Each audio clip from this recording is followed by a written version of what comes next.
Louisiana Beer Reviews Snowball Juice. Urban South Brewing of New Orleans, Louisiana presents this hazy, juicy IPA. Introduced in 2018.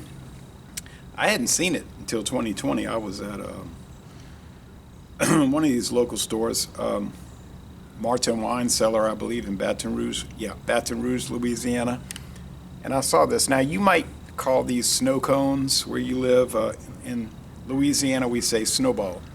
We'd be outside playing and we'd hear ding, ding, and we'd say, "Oh, the snowball man." You'd run home, get a quarter so you could buy a snowball.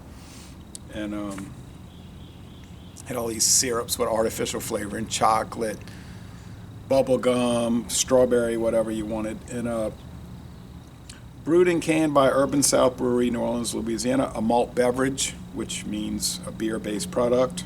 Even Founders KBS Mackinac Stout, which is $20.99 a 4-pack around here. It's more expensive other places. Says malt beverage. No date, guys. That chaps my chapstick.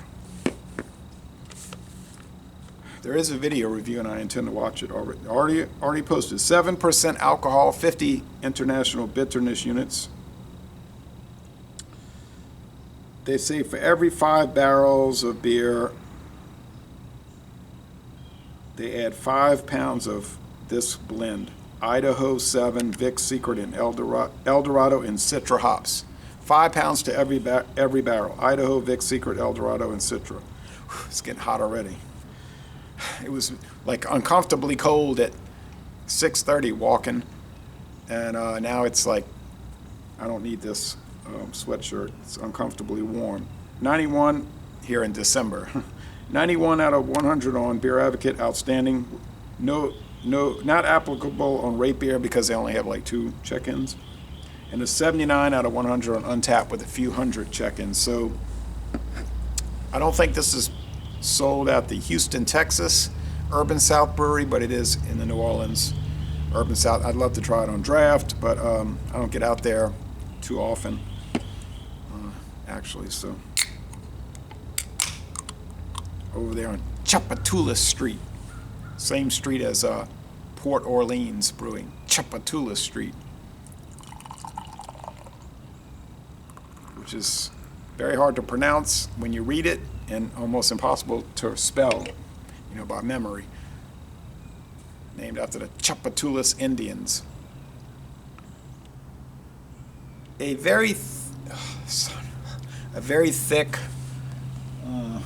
off-white head. It's opaque, apique. It's a juicy, hazy, opaque thing. No, it's translucent. It is not translucent. The light can't penetrate, but it's orange. Whew.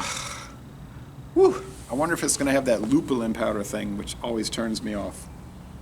University of New Orleans Privateers, see, got that gear going. All right. My daughter graduated from the University of New Orleans. And I've been to so many baseball and basketball games there.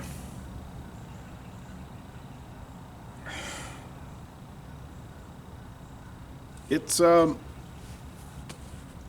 what you'd expect from a juicy, hazy IPA, honestly. It's a strong,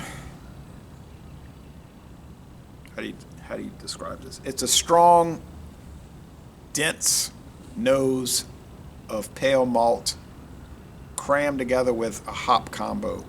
I think that's a good way to describe it. These things are always dense, and then they smell of like a pineapple type fruit thing, and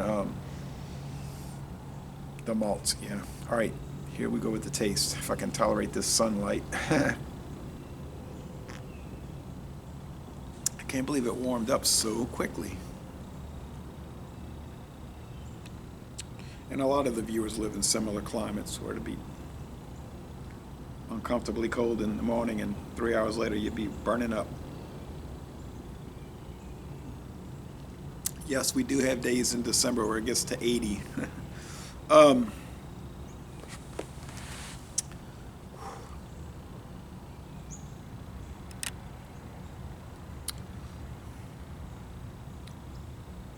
I can see that's just a label, Snowball juice. It doesn't smell or taste anything like the syrup that's put into Snowballs, which you can buy.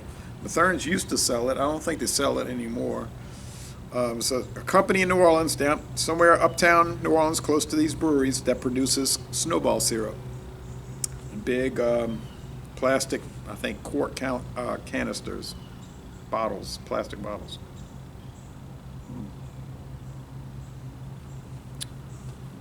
Can't remember the name of the company. I know there's Comiskey, and Comiskey in New Orleans makes the red syrup, the cherry type red syrup that people use for cocktails and Snowball type things. They make that, the Comiskey.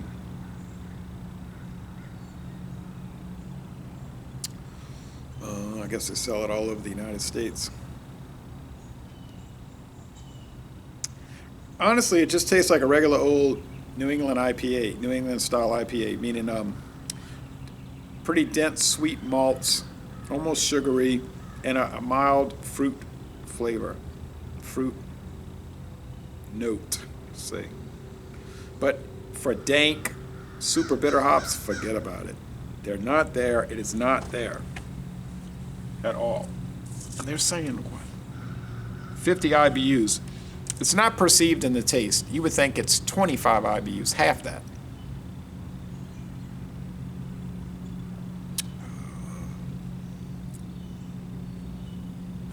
It's just honestly no better or worse than all your other NE IPAs. And I think a lot of people the last 5 years are realizing that you can buy 50 different ones, and they'll kind of all be around the same. You might have some aberrations that on the high end that'll be oddly great, and then you'll have some on the low end that'll be oddly wrong and terrible, horrible, but there won't be too many. Now with the West Coast IPAs, usually around 7 to 8%, like Elysian Space Dust was at 8.5. They're clear. They're very oily, hop resiny. Those are a little more difficult because I think they will show out faults a lot easier. And you got to be really careful when you make those, because the slightest little discrepancy is going to just scream when you're tasting it. Which is why a lot of people just fall back on Torpedo, because it's so reliable. Then we did the Dankful, and I was thankful for the Dankful. Didn't find it was particularly different from Torpedo. David said it was a more refined Torpedo. Of course, my argument was it took away the rough edges of Torpedo, which made it less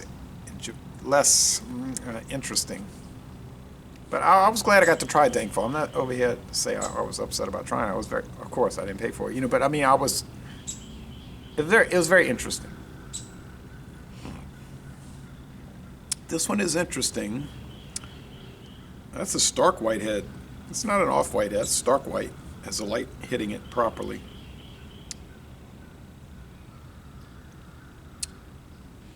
That's kind of interesting, but in no way remarkable. It's same old thing, same old song and dance. But it's fine. If you are into these kind of beers and you want to cruise around New Orleans and try different IPAs, you're going to find it pretty much in the same ballpark. They are in the same ballpark, and they're comparable one to another. I don't think you're going to run into too many tragedies, where you just leaving the place saying, "I was terrible." Nothing like that. And I don't think you're going to run into too many that you're going to just say, "Oh, that's a paradigm shift to change my whole outlook on any IPAs." I don't believe that's going to happen. But they'll all be fine. And there's nothing wrong with fine. It's fine. It's fine. And the score would be, about 92. It's excellent to an extent. Admittedly, I'm not into that style. I've never been too impressed with any IPAs. I don't see why people like them so much, but then I could say that for quite a few other styles of beer, and it's not fair to downgrade a beer because you don't like the style. There's no sense to that, because the answer would be, well, then don't drink it. If you don't like wheat beers, why don't drink wheat beers? I've had some awesome wheat beers, like Fleur de Lis from Lazy Magnolia. Fabulous product, nearly 100. I don't think they make it anymore. And then look at all the German Hefeweizens. Incredible. I still don't like them, but I mean, they're incredible, you know what I mean? So anyway, Lazy, Les Bon Temps Relais, an excellent beer, no matter how you cut it. And I'm going to end this review by saying, I'm hot. Y'all come on down. I'm glad, though. I like the heat. I don't like wintertime too much. Y'all come on down to southeastern Louisiana.